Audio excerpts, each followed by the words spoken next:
Bom dia, a graça e a paz do Senhor Jesus. Muito bom estar com você. Eu quero te convidar para o livro de Atos dos Apóstolos, capítulo 13. Você sabe que Atos é um segundo livro de Lucas, o evangelista Lucas. Ele teria escrito, um como sequência do outro, inclusive. O Evangelho de Lucas e, na sequência, Atos. Ou seja, o Evangelho de Lucas contando as bases da igreja, o ministério de Jesus. A Bíblia vai dizer que Jesus é a rocha, é a pedra sobre qual a igreja é construída. Então, os evangelhos marcam esse preâmbulo. Os evangelhos ainda não contam exatamente a história da igreja, mas contam os fundamentos dessa igreja, que é a própria vida de Jesus e a mentoria que ele faz ali com seus discípulos. E aí, no livro de Atos, após a ressurreição do Senhor e a descida do Espírito Santo, que é logo no comecinho do livro de Atos, em Atos 2, a gente considera o nascimento da igreja. E agora sim, no livro de Atos, a história da igreja se inicia e vem até hoje, e nós somos parte dessa história. Em Atos 13, há um momento muito marcante nessa história da igreja, porque começa um movimento de expansão dessa igreja, de uma expansão mais intencional dela. Atos 13 diz o seguinte: na igreja de Antioquia havia profetas e mestres. Barnabé, Simeão, chamado Níger, Lúcio de Cirene, Manaém, que fora criado com Herodes, o tetrarca, e Saulo. Enquanto adoravam o Senhor e jejuavam, disse o Espírito Santo: separem-me Barnabé e Saulo para a obra que os tenho chamado. Assim, depois de jejuar e orar, impuseram-lhe as mãos e os enviaram. Vamos orar? Pai bendito, muito obrigado pela graça do Senhor na nossa vida, pelo nosso chamado a sermos partes da sua igreja e pelo nosso envio ao mundo, em nome do Senhor. Amém. Enviados para a missão de Deus. Quem são os enviados para a missão de Deus? Já vou dar a resposta de cara, somos nós, E deixa assim o texto. Eu quero compartilhar um pouco do que eu penso a respeito do ser igreja. Porque quando a gente pensa nessa palavra igreja, muitos conceitos ou muitas ideias podem vir à nossa mente. Pode vir a ideia de um prédio. O que é igreja? Talvez, O que as crianças aprendem quando estão sendo alfabetizadas? I de igreja. E aí logo é a imagem de um prédio. Normalmente o prédio mais marcado ou mais marcante como igreja é o prédio da Igreja Católica Romana, que tem normalmente aquela arquitetura mais clássica de uma igreja, que tem uma cruz ou uma imagem, ou um crucifixo até, ou alguma imagem de algum santo, uma referência mais clara. Normalmente quando a gente entra nessas igrejas, há também desenhos, vitrais e espaços bastante, na minha opinião, belos, inclusive, que retratam uma igreja. Outras pessoas que têm uma vivência de igreja, como nós temos aqui, pensam em igreja como um encontro. A igreja é o meu encontro, é o encontro com as pessoas que eu vejo. Eu vivi uma experiência interessante com o Estevão, um dia que eu vim para a igreja hispana, que se reúne aqui à tarde, no domingo, e eu vim para um culto da igreja hispana, e eu falei para o Estevão: você quer ir comigo? Eu vou para a igreja. Ele falou: qual igreja? Eu falei: eu vou naquele lugar que é a nossa igreja, mas ao mesmo tempo não é a nossa igreja que vai estar lá, é a igreja hispana. Então é um desafio explicar isso, Porque a gente vinha para cá, para o mesmo espaço físico, mas não era a nossa igreja. Mas de algum momento, talvez eu não expliquei muito bem, ele entendeu que era a nossa igreja. Aí ele veio. Quando ele chegou, que ele não viu ninguém conhecido, ele ficou extremamente frustrado. E ele falou, não é a nossa igreja. Tipo, a gente estava aqui, mas ele falou, não é a nossa igreja. Eu falei, de fato não é, é outra igreja, né? São outras pessoas. E é interessante isso, porque me parece que cedo ele já está entendendo que a igreja são as pessoas. Então, ainda que ele venha para o mesmo espaço físico e não tenha as pessoas que eles chamam de irmãos, os amigos, as pessoas que ele conhece, então não é a igreja dele, pelo menos. É uma igreja, mas não é a igreja dele. Interessante. Então, quando a gente desperta e pensa na palavra igreja, a gente pensa nessa forma. Outra forma de pensar a igreja é de pensar as denominações diferentes. A quem estude a história das igrejas, as denominações, e aí pensa a igreja, pensa logo nessa ramificação toda. A Assembleia de Deus, a Batista, a Presbiteriana, as igrejas variadas com seus nomes, com as suas denominações. É uma outra perspectiva de igreja. Ainda, uma perspectiva, ainda desse campo de estudos, por exemplo, é a perspectiva doutrinária, né? Nós vamos à igreja, mas que igreja? Essa é uma igreja tradicional? Essa é uma igreja pentecostal? Essa é uma igreja neopentecostal? Essa é uma igreja católica romana? Essa é uma igreja católica ortodoxa? Que igreja que é? Tudo isso vem à nossa mente, pode variar no nosso contexto de igreja. E o que nós somos? Bom, nós somos uma igreja batista, nós somos uma comunidade que se encontra aqui a cada domingo. Mas eu penso e sempre pensei na igreja como também esse grande instrumento da missão de Deus. Eu não acredito que a igreja seja o único instrumento da missão de Deus. Porque Deus atua de forma ampla e incontrolável por nós. A Bíblia diz que ele é um vento que sopra para onde quer.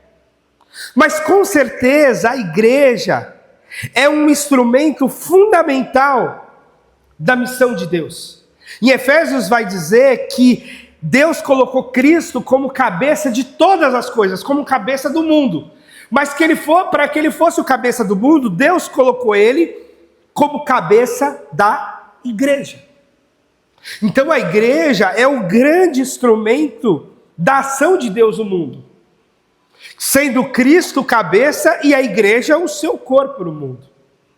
E aí nesse aspecto, a igreja ela é uma comunidade local. E aliás, a Bíblia ela só compreende duas perspectivas de igreja. A perspectiva local, a igreja enquanto comunidade local, enquanto cristãos que se reúnem num certo espaço, num local, numa cidade. E a igreja enquanto a reunião de todos os salvos. A Bíblia não fala em nenhum momento sobre denominações. Isso surge muito, muito depois. A Bíblia não fala sobre igrejas nacionais. A igreja do Brasil, a igreja brasileira, a igreja norte-americana, a igreja europeia, a igreja asiática, a igreja africana. Esses conceitos nacionais ou continentais de igreja são conceitos de análise sociológica. A igreja do Brasil age assim, aí a gente vê os estudos. A igreja do Brasil vota assim. A igreja do Brasil age assim nos costumes. Mas isso é enquanto categoria de análise sociológica. Enquanto categoria teológica, a Bíblia, não existe essa igreja do continente ou essa igreja do Brasil. Existe a igreja local. Tanto que os textos bíblicos, as cartas da Bíblia, são a igreja que está em Roma, a igreja que está em Antioquia, a igreja que está em Tessalônica, a igreja que está na Galácia, a igreja que está em Éfeso. Nesse caso aqui, a igreja que está em Antioquia, a igreja que está em Jerusalém, porque é a igreja local, é a igreja que se reúne naquela cidade, naquela localidade. E por outro lado, quando Paulo fala da igreja de Jesus, Paulo está falando de todos os que creem em Jesus, em toda a história, em todo o mundo. Quando Paulo fala da bênção apostólica, né? Que o amor de Deus, o Pai, que a graça de Jesus, o Filho, e que a comunhão do Espírito Santo esteja com todos e com toda a igreja do Senhor na face da terra. Porque essa é a outra categoria que se conhece. Além da igreja local, o que a gente pode chamar nesse aspecto de igreja universal, global do Senhor. E nós, quando somos membros de uma igreja, nós assumimos essa dupla pertença. E uma é complementar da outra. Nós cremos no Senhor Jesus, nascemos de novo, fomos batizados com o Espírito Santo, nós passamos a fazer parte dessa grande irmandade universal de Deus. Essa igreja global de todas as pessoas que creem em Jesus e que nasceram de novo em todo o universo. No passado, no presente e no futuro, inclusive. Atemporal. Mas a dimensão prática de estar conectado nessa grande igreja universal é a conexão da igreja local. E aí essa é a nossa dupla pertença. Pertencemos à igreja do Senhor Jesus de forma global, universal e eterna, né? E pertencemos a uma comunidade local, que ganha ali a nossa presença, que ganha ali a nossa contribuição, onde a gente oferece os dons, onde a gente é servido pelos dons dos outros, onde a gente compartilha a vida, onde a gente se fortalece, cresce, amadurece. E uma dimensão não vive sem a outra. Essa dupla pertença é fundamental na compreensão bíblica neotestamentária do sentido de ser igreja. Então, assim, eu sou igreja de Jesus em casa? Mais ou menos. Mais ou menos. Porque eu não vou te dizer que você não é. Se você de fato nasceu de novo, se você de fato tem o Espírito Santo, não vai ser eu que vou dizer que você não é parte da igreja de Jesus. Mas é uma parte meio capenga. Porque a Bíblia vai dizer que nós não podemos deixar de congregar, em Hebreus fala isso, como é costume de alguns. E a Bíblia vai dizer e vai mostrar que a vivência de Jesus, ela é prática, ela é de vida na vida, ela não é só uma realidade espiritual, ela é uma realidade que encarnou. E como é que a gente encarna esse evangelho? Como é que a gente vive esse evangelho? Como é que a gente vive essa igreja local? Aqui, se encontrando, vivendo, no pequeno grupo durante a semana, nos relacionamentos, nas coisas que vão acontecendo. Então, essa dupla pertença, ela se completa. Ser só parte dela, ao mesmo tempo, o inverso também é correto pensar. Não, eu sou membro desta igreja Batista 21 na Rua Zilda. Logo, eu não tenho nada a ver com a igreja de Cristo no mundo. Porque as minhas obrigações são com esta igreja local. Também é uma perspectiva míope. Também é uma perspectiva manca. Porque a nossa igreja local não é um empreendimento nosso. A igreja local não é um empreendimento do pastor Reinaldo. Embora, no mundo de hoje, tem igrejas que são grandes empreendimentos humanos. Tem igrejas que são grandes projetos de uma pessoa. Tem um dono ali, que passa para o filho, que passa para o neto, que tem herdeiro esperando. Essas são as igrejas de dono. E normalmente essas igrejas de dono, elas assumem uma perspectiva de que o compromisso das pessoas é com ela. É com essa igreja local. A igreja que está do outro lado da rua, ou a igreja que está lá na Ásia, ou a igreja que está lá na África, ou a igreja que está na Europa, ou a igreja que está nos Estados Unidos, não tem nada a ver com ela. Não nos interessa. Inclusive, nem vai lá. O seu compromisso é aqui e é tudo aqui. Isso não é uma igreja de verdade. Isso é uma empresa de um cara que abriu uma porta e criou um negócio. A igreja, que é a igreja de Jesus, ela é a reunião desses compromissados localmente, mas ela é a reunião daqueles que se entendem parte da igreja de Jesus em todo o universo. Parte da igreja de Jesus em todas as nações. Parte da igreja de Jesus em todos os povos. E aí, nesse aspecto, nós somos membros uns dos outros. Nesse aspecto, nós somos irmãos uns dos outros. E nós não somos irmãos porque a gente se cumprimenta com a paz do Senhor Jesus, porque a gente se cumprimenta com graça e paz. Nós somos irmãos porque nós somos filhos de Deus, unidos pelo mesmo sangue de Jesus Cristo, o Senhor de todos. É por isso que nós somos irmãos. Não é só porque a gente se cumprimenta, não é só porque a gente meio que se chama assim de certo dialeto. É porque nós estamos reunidos como os filhos de Deus, debaixo do mesmo sangue do Senhor Jesus. E a Bíblia vai dizer que nós somos todos filhos adotados por meio desse filho mais velho, unigênito, Jesus. Ele é nosso irmão mais velho nesse aspecto, filho do nosso Pai. E por meio dele, todos nós fomos adotados.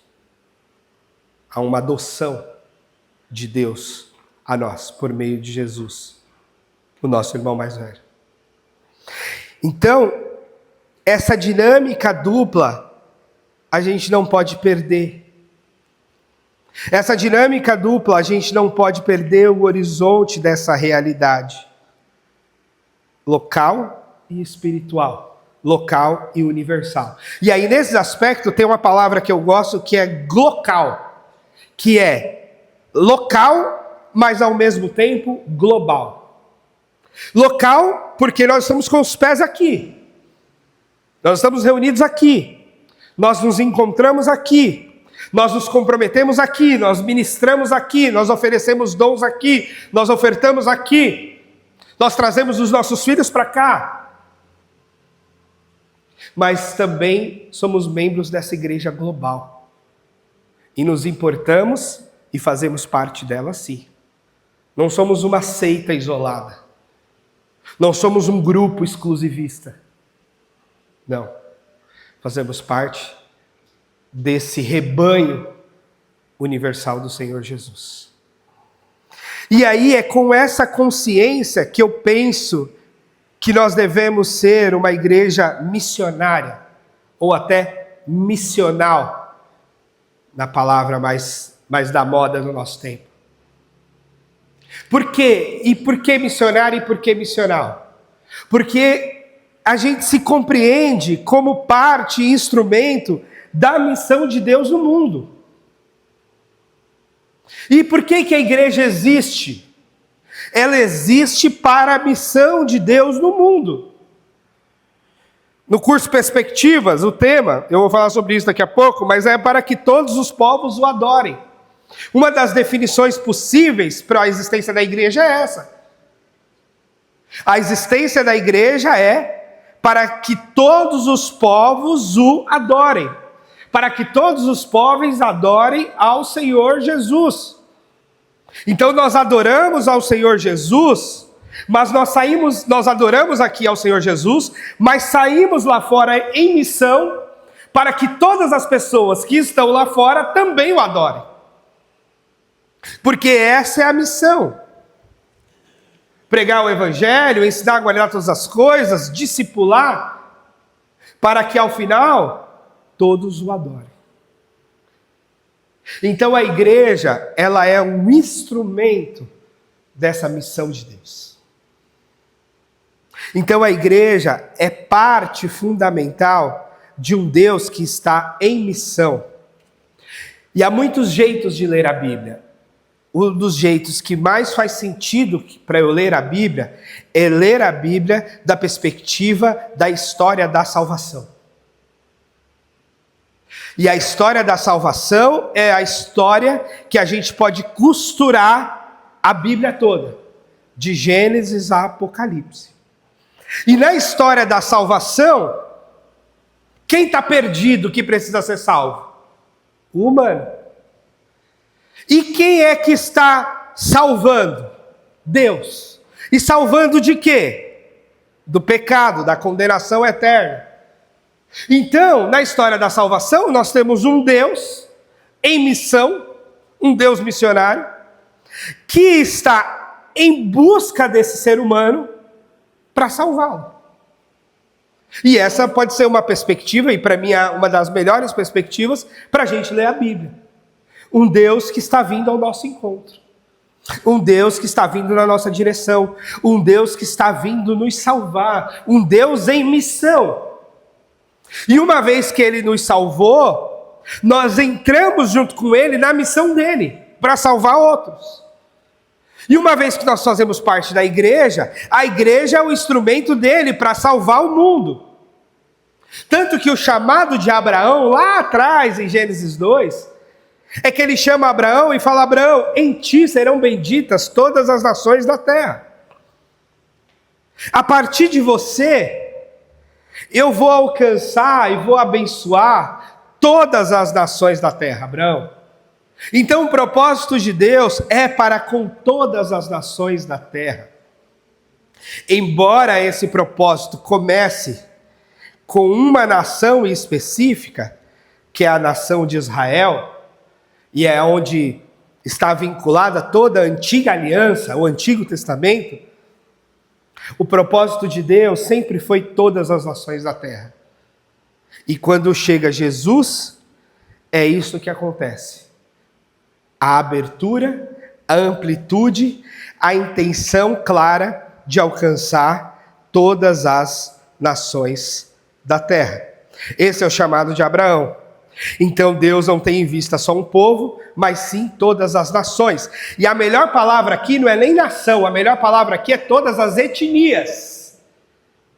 Porque a nação, como a gente compreende hoje, é a nação no sentido geográfico-político.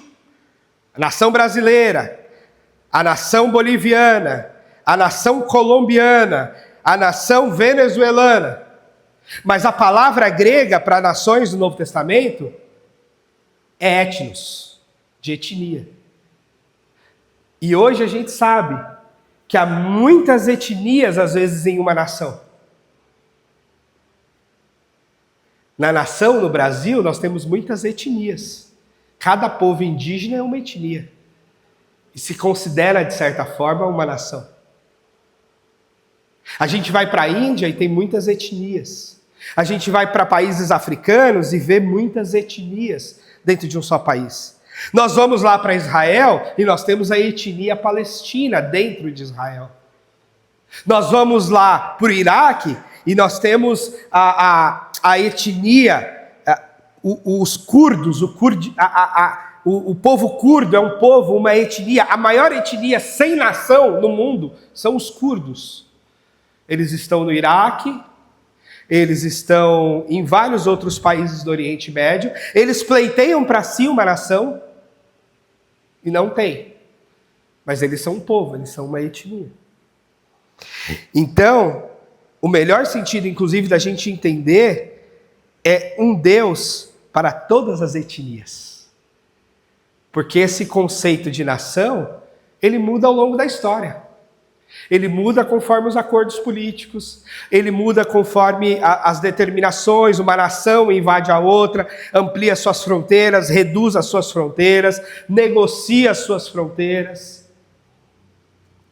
Os impérios foram assim, foram se estabelecendo, foram crescendo, depois foram diminuindo, depois foram destruídos, depois deixaram de existir, outros voltaram a existir. Mas as nações, no sentido das etnias, elas estão aí. No meio, inclusive, dessas mudanças políticas, geográficas, nacionalistas e etc. E a missão de Deus, nesse aspecto, é para todas as etnias. Não importa que nação, que contexto geográfico, político daquele momento. Importa a pessoa na sua etnia, que é na sua cultura, no seu idioma, no seu povo. E Israel, segundo Isaías 49, deveria ser a luz para as nações. E Israel falha nesse objetivo divino de ser a luz para as nações.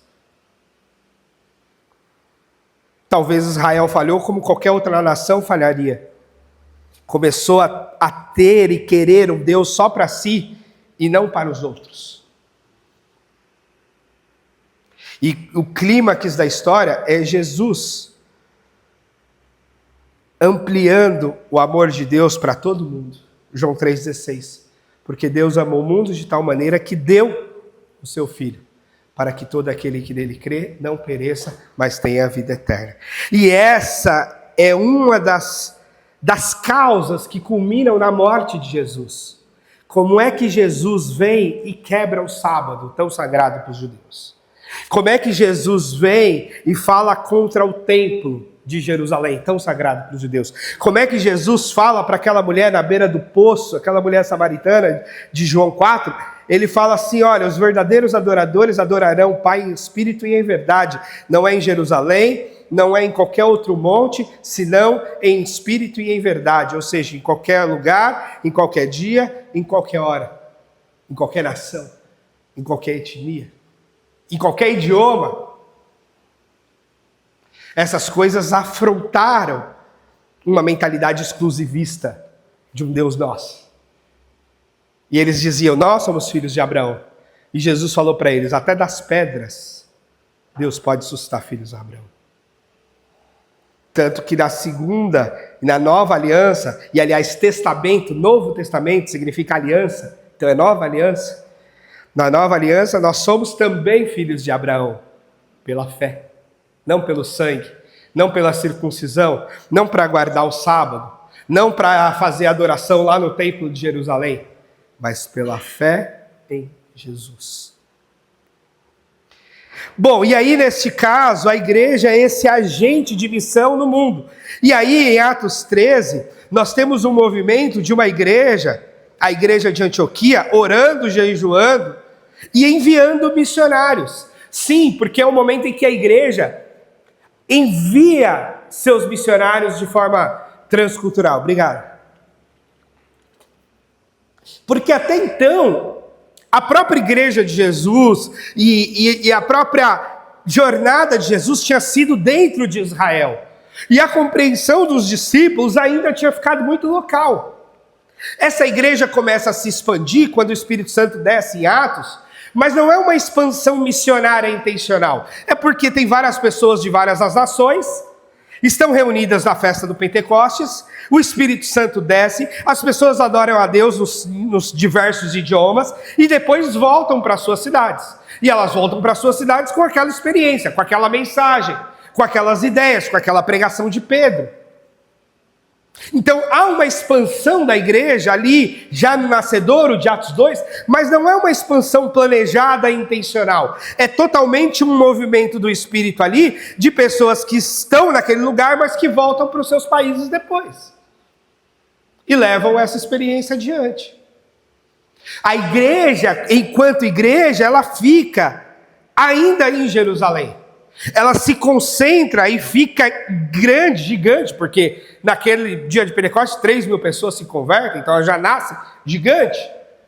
Ela fica concentrada em Jerusalém. E o pastor Edson Queiroz dizia que a igreja, Atos 8.1, aconteceu porque a igreja desobedeceu Atos 1.8. Atos 1.8 diz o seguinte: vocês receberão poder quando o Espírito Santo descer sobre vocês, e serão minhas testemunhas em Jerusalém, na Judéia, na Samaria e até os confins da terra. Essa foi a ordem de Jesus antes do Pentecostes, já prevendo o Pentecostes. Mas a igreja fica em Jerusalém, se concentra ali. Mas aí o que acontece? Atos 8.1. Atos 8.1 diz o seguinte: naquela ocasião, desencadeou-se grande perseguição contra a igreja em Jerusalém. Todos, exceto os apóstolos, foram dispersos pelas regiões da Judéia e Samaria. Olha só, agora eles foram para a Judéia e Samaria. Mas eles não foram porque eles obedeceram a Jesus. Eles foram porque eles foram perseguidos. Aqui é o contexto da morte de Estevão. Estevão prega, a pregação de Estevão pega mal para a turma religiosa judaica, eles apedrejam Estevão, e ali já era um estupim de uma perseguição. E é o que está acontecendo em Atos. E aí essa igreja se expande em função da perseguição. As pessoas fogem. Elas fogem para outras cidades da Judéia. Elas fogem para outra região chamada Samaria. E a igreja se espalha nessa fuga. É por isso também, e isso é muito marcante na história da igreja, a gente não deseja e não quer perseguição, nem para nós, nem para ninguém. Mas ao mesmo tempo é impressionante como a igreja que sofre perseguição cresce. Parece que há uma correlação espiritual entre perseguição e crescimento. A igreja mais perseguida do mundo hoje, é uma das mais, é a igreja do Irã. E nós temos altos índices de crescimento de cristãos iranianos. Coisa maluca. Coisa maluca. Então parece que o sossego também nos desvia do foco. O sossego nos acomoda demais. E a igreja que sofre perseguição, então ela se expande, ela se fortalece de alguma forma. E é isso que acontece em Atos 8. Mas, a despeito de toda a perseguição, a igreja que se estabelece em Antioquia, essa igreja sim se mostra intencionalmente missionária. Porque essa igreja que as pessoas estão reunidas em culto, em jejum, em oração, em adoração, elas têm o discernimento do Espírito de que, Deus está chamando alguns de nós para fora. Deus está chamando Paulo e Barnabé, ou Saulo e Barnabé. E aí a igreja ora, confirma isso, impõe as mãos e os envia. E aí sim, a gente começa agora um movimento de expansão da igreja de forma intencional. O apóstolo Paulo começa aqui a sua primeira viagem missionária. Vai ter a segunda, eventualmente vai ter a terceira. Ele vai ter uma vida onde a base e a igreja local enviadora dele é Antioquia, mas a missão dele é por todo o mundo. Porque ele vai plantar igrejas, discipular pessoas, formar e estabelecer pastores nessa igreja por todo o mundo, por quase todo o Império Romano, por quase todo o mundo que ele tinha acesso, que ele podia ir. E você sabe que as viagens daquela época não era a viagem de hoje, né? Que a gente pega o carro, vai ali e volta. Ou se for longe, a gente pega um avião, vai lá e volta. Eram viagens a pé, no lombo de animais, ou de navios. De dias, meses, anos, de um lugar para o outro. Então, Paulo faz 2, 3 viagens missionárias que levam sua vida toda. Porque cada uma foram anos. E no meio delas, vários percalços, perseguição, prisão, fica preso um tempo, sai da prisão, viaja de novo, volta, e por aí vai. Então, a nossa missão como igreja é se entender como parte dessa missão global de Deus. É entender que o que a gente faz aqui cada domingo, o que a gente faz cada quarta ou cada sexta no pequeno grupo, ou o testemunho que a gente dá cada dia da semana, o evangelho que a gente reparte com as pessoas no ambiente onde a gente trabalha e convive e vive, faz parte dessa grande missão global de Deus. E não é uma tarefa necessariamente institucional, do tipo, vou fazer porque é minha obrigação e o pastor mandou, mas é uma tarefa missional no sentido de que Deus deu essa missão para a gente. Jesus nos encarregou dessa missão. Então, enquanto a gente vai, no texto lá de Mateus 28, que Jesus diz, né? Todo poder foi me dado no céu e na terra, portanto vão e façam discípulos de todas as nações, batizando-os em nome do Pai, do Filho e do Espírito Santo, e ensinando-os a guardar todas as coisas. E eu estarei com vocês até o final dos tempos. Então, enquanto a gente vai para onde? Enquanto a gente vai para o trabalho, enquanto a gente vai para uma faculdade, enquanto a gente vai para a escola, enquanto a gente vai para o churrasco, enquanto a gente vai para o almoço, enquanto a gente vai para a vida, a gente vai testemunhando de Jesus.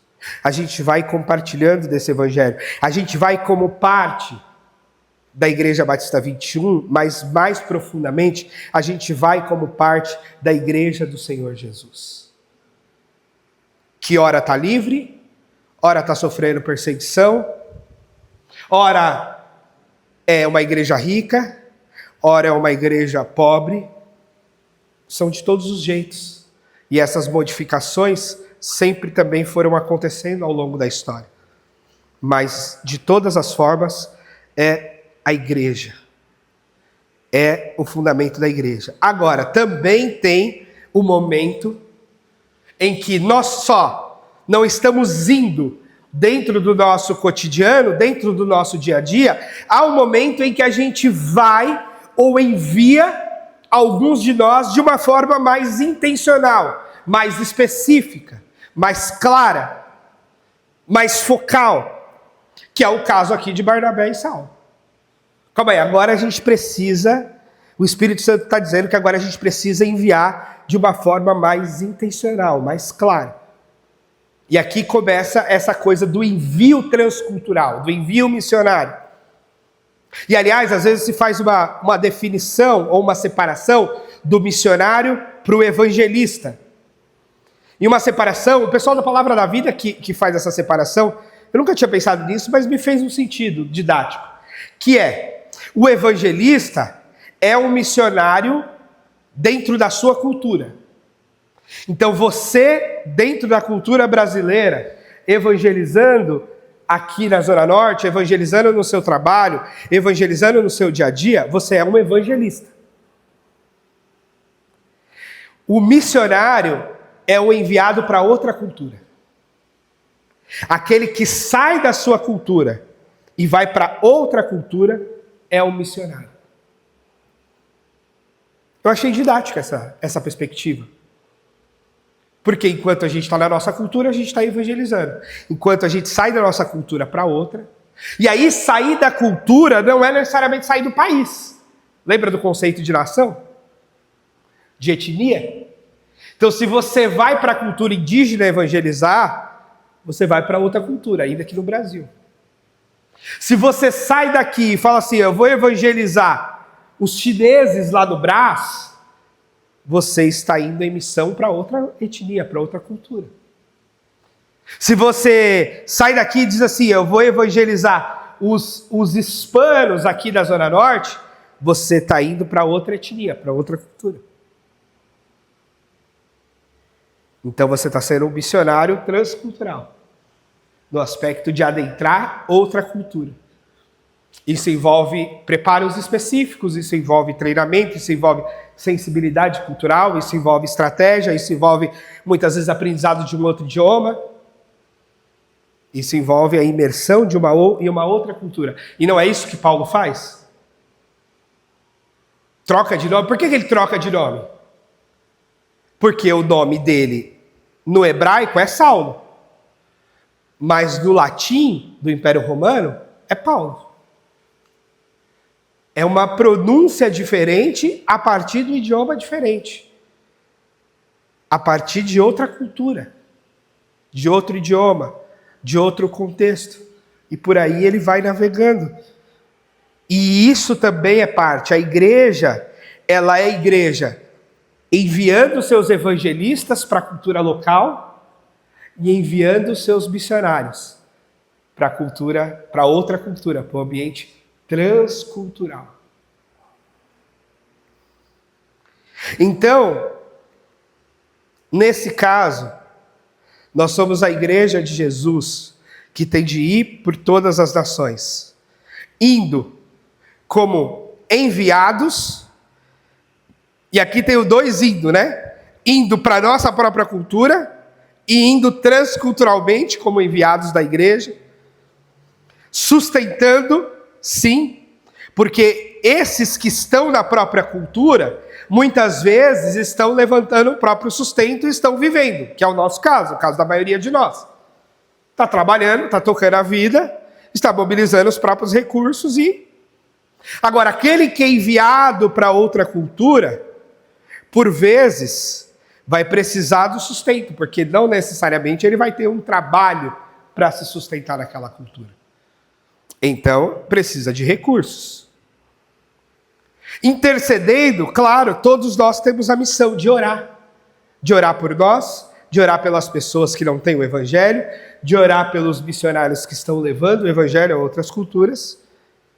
E a igreja, ela está sempre enviando, porque ela é essa agência missionária, ela é esse instrumento da missão de Deus.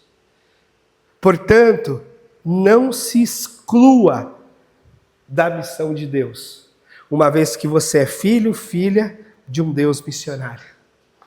Não se coloque fora daquilo que o evangelho te põe dentro, que é dentro da igreja do Senhor, logo participante da missão do Senhor neste mundo. E aí agora eu vou compartilhar algo mais pessoal, porque eu acabei de terminar o curso Perspectivas, que é o curso tema dessa camisa, foi muito interessante, foi uma jornada dolorosa, porque foram vários sábados inteiros, e sábado, teoricamente, é meu dia de folga com a família, mas nem sempre dá. Mas foi muito bom, porque é um curso que ampliou ainda mais. Eu já tinha muito dessa compreensão, mas eu acabei ganhando uma bolsa, há uma perspectiva de que eu seja professor lá com eles, mas dessa perspectiva da missão global de Deus. E aí é perspectiva porque eles trabalham 4 perspectivas da missão da igreja. A perspectiva bíblica, a perspectiva histórica de toda a história da igreja, a perspectiva cultural, essa sensibilidade para as diversas culturas, etnias, e a perspectiva estratégica. Qual foi a estratégia da igreja nos primeiros séculos? Qual foi a estratégia da igreja na Idade Média, a estratégia da igreja na Idade Moderna, e qual deve ser a estratégia dessa igreja nesses tempos pós-modernos, por exemplo. Então, as estratégias também precisam mudar, o mundo vai mudando, né? Então foi muito legal. Depois, se vocês quiserem mais detalhes, eu compartilho com vocês. Essa é uma experiência muito interessante que eu tive, eu e o Diego, fazendo esse curso, Perspectivas do Mundo Cristão, de forma global. É um movimento global, aliás, esse Perspectivas, né? Tem a representação brasileira, mas é um movimento global. E aí, dentro disso tudo, e alguns já sabem, eu e o Diego, a gente está indo para Bolívia. Para a Colômbia, Bolívia, né? Eu estou falando tanto dos irmãos bolivianos, pensando no pastor Fred. Vou pegar o voo errado, né? A gente está indo para a Colômbia, sexta-feira, de sexta para sábado. E o que a gente vai fazer lá? Bom, dando um contexto um pouco. Lá a gente tem, há no mundo 7,7 bilhões de venezuelanos que deixaram a Venezuela nos últimos anos, devido à crise política, econômica e etc. Cerca de 2,9 bilhões estão na Colômbia. Então teve um tempo que a gente viu muitos venezuelanos entrando no Brasil e a gente pensou, nossa, a Venezuela está toda aqui. Não, metade dos venezuelanos do mundo que saíram da Venezuela estão na Colômbia. E a outra metade estão se espalhando por aí, inclusive uma parte no Brasil. Mas a grande maioria dessa população que saiu está na Colômbia. E Cúcuta é uma cidade colombiana, divisa com a Venezuela, então é o ponto mais crítico dessa entrada de venezuelanos. Aqui no Brasil é Roraima, né? Muitos venezuelanos entram por Roraima. Na Colômbia é por Cúcuta, só que o volume lá é muito maior do que o volume daqui. É uma cultura mais próxima, é o mesmo idioma, uma série de coisas. Então eles entram muito por lá. E é para lá que a gente vai. O que a gente vai fazer lá? Bom, a gente já tem um missionário lá. A gente, Batistas do Brasil, Junta de Missões Mundiais. Nós já temos um missionário lá, que atua já há anos, e nós vamos apoiar e fortalecer o trabalho desse missionário. De que forma?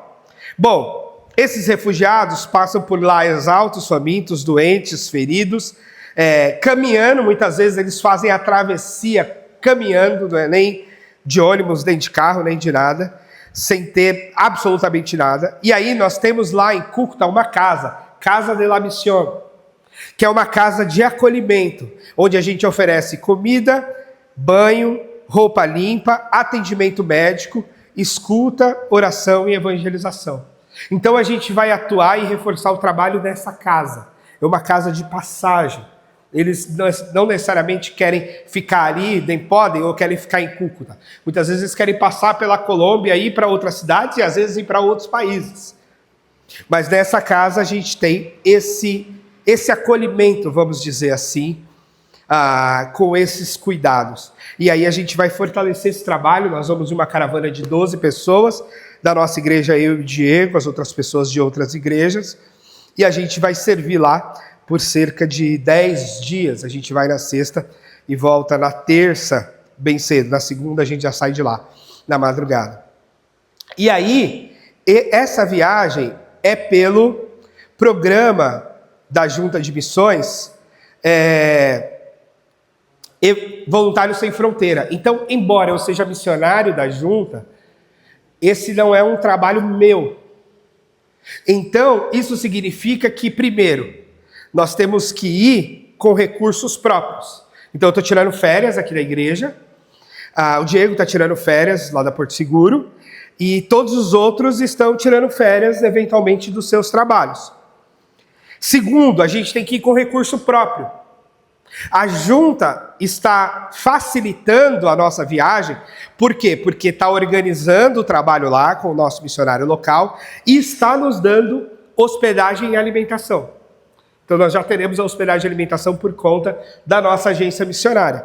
Mais o nosso custo de transporte, ou seja, as passagens aéreas, mais um pouco do custo ali do dia a dia, seguro viagem e outras coisas, vai ser de recurso nosso. Isso cada voluntário está levantando do seu recurso pessoal, do seu recurso de amigos, de igreja e etc. E inclusive recurso para o que a gente vai fazer lá. Então a gente está confeccionando material de evangelismo, a gente vai levar material para trabalho com crianças, então foi nos pedido para levar bexigas. A gente tem uma lista, né, Diego? Lápis de couro, uma série de coisas que a gente vai levar. Então eu quero compartilhar com vocês, primeiro, a possibilidade de eventualmente vocês irem, não nessa, claro, que já é essa semana, mas em qualquer outro momento. O programa Voluntários Sem Fronteira tem muitas viagens. Tiago Coppi já fez algumas nesse estilo, a Kátia aqui do Louvor também já fez algumas nesse estilo. A Kátia já foi para o Haiti, para a África. Tiago foi para a África do Sul e Olimpíada de Londres. Enfim, são muitas viagens. Teve viagem para a Ucrânia esse ano, a gente tem trabalhado com órfãos de guerra na Ucrânia. Tem muitas para muitos países diferentes e muitos contextos. No ano passado eu fui para o Chile. No ano passado o contexto era mais um trabalho com a igreja local, de revitalização e tal. Dessa vez o trabalho é mais de rua nesse aspecto. A gente vai ter a igreja local, que é parceira desse trabalho lá, a PIB de Cúcuta, inclusive, primeira igreja batista de Cúcuta, mas o trabalho vai ser nessa casa da missão e na rua, inclusive, vai ter evangelismo de rua e tal. Então, primeiro, você pode ir em algum momento. Eu posso te passar calendário, você pode acompanhar essa agenda de viagens, de possibilidades. Algumas viagens, às vezes, são viagens só de médicos ou só de profissionais de saúde. As médicas aqui da igreja, já fiquem de olho. Então tem essas possibilidades também, viagens mais específicas para campos ou lugares onde tem hospital ou centros de refugiados para esses atendimentos específicos. Então são muitas as possibilidades, hein? Então eu queria que você ficasse ligado nisso, Voluntários Sem Fronteiras. Isso eu estou falando da nossa denominação, tá? Tem outras missões fazendo também muitas outras coisas variadas nesse sentido. missões interdenominacionais. E aí, a outra coisa é você também ir com a gente nessa. Eu não fiquei gastando muito tempo da igreja falando disso, faz tempo que essa viagem está programada, mas eu não quis gastar muito tempo da igreja, mas eu estou aproveitando hoje para isso, porque agora a gente já vai, né? E aí eu quero pedir realmente a sua oração e o seu compromisso com a gente, de primeiro, orar pela Colômbia e por esses refugiados venezuelanos. Esse é um desafio. A igreja da Colômbia sofre um certo nível de perseguição por conta dos cartéis. Entendeu? Isso foi uma novidade para mim, né? Perseguição na América Latina, como assim? Então, da Colômbia, os cartéis têm uma tendência de perseguição à igreja. Por quê? Porque aquelas pessoas que se convertem, logo não vão integrar milícias, cartéis, lutas armadas, não sei o quê. Então, a igreja lá sofre com essa perspectiva, então a gente precisa, tanto que a orientação para nós, a nível de aeroporto e até de questionamentos aleatórios, é que nós estamos indo a turismo, para evitar qualquer tipo de bloqueio nesse aspecto. Que você apoie e sustente com generosidade, então você pode ofertar para a gente ir, você pode ofertar para os projetos, você pode ofertar para os missionários que estão lá, você pode ofertar para outros missionários que você conhece. Então, assim, sustente missões, de fato, com generosidade, apoie quem está engajado nisso. Compartilhe, né, seja um missionário ou um evangelista aqui no seu contexto. E eu já falei antes, se disponha para, quem sabe, você tendo chamado para ir, tanto esse chamado para ir numa viagem de curto prazo, como vai ser a nossa experiência de cerca de 10 dias, quanto um chamado permanente. Vai saber. Vai saber as vocações, vai saber os chamados de Deus. Vai saber o que Deus tem para a sua vida em específico. Então, às vezes, uma viagem missionária de curto prazo é uma experiência para amadurecimento de um chamado de longo prazo. Deus é quem sabe. Né? E eu, como pastor, não quero de forma alguma ser um impeditivo do tipo, fica aqui. Lógico que eu quero todos aqui, e quero uma igreja grande e forte, mas eu ficarei muito feliz também em enviar, em saber que Deus está usando pessoas daqui, também lá fora, também lá longe. Né? Eu penso que esse também é um privilégio. E eu penso que essa é uma característica de uma igreja verdadeira. Porque uma igreja egoísta vai querer todo mundo aqui, né? Então, todo mundo aqui, todos os dons aqui, todos os recursos financeiros aqui, todo domingo aqui. E uma igreja que, de fato, entende e compreende a missão de Deus, quer todas as pessoas em missão. Aquelas que têm vocação para ficar aqui, que fiquem. E aquelas que têm vocação para ir, que vão. E que a gente os abençoe nessa ida. Né? Então esse é o meu sonho, esse é o meu apelo. Então, terminando, a Bíblia aponta para essa missão universal de Deus, a igreja participa dessa missão, é um instrumento fundamental, que envia, que sustenta, que vai. A Igreja Batista 21 está unida nessa narrativa bíblica, nesse chamado que começa com Abraão e que vai até o Apocalipse, até que todas as nações estejam de joelhos diante do Senhor. E o envio para Cúcuta é só uma pequena experiência, uma pequena contribuição que eu e o Diego vamos levar, representando a nossa igreja, para aquilo que Deus está fazendo no mundo. Que Deus está fazendo em Cúcuta, que Deus está fazendo também no nosso coração, que Deus está fazendo com a vida da nossa igreja, tá bom?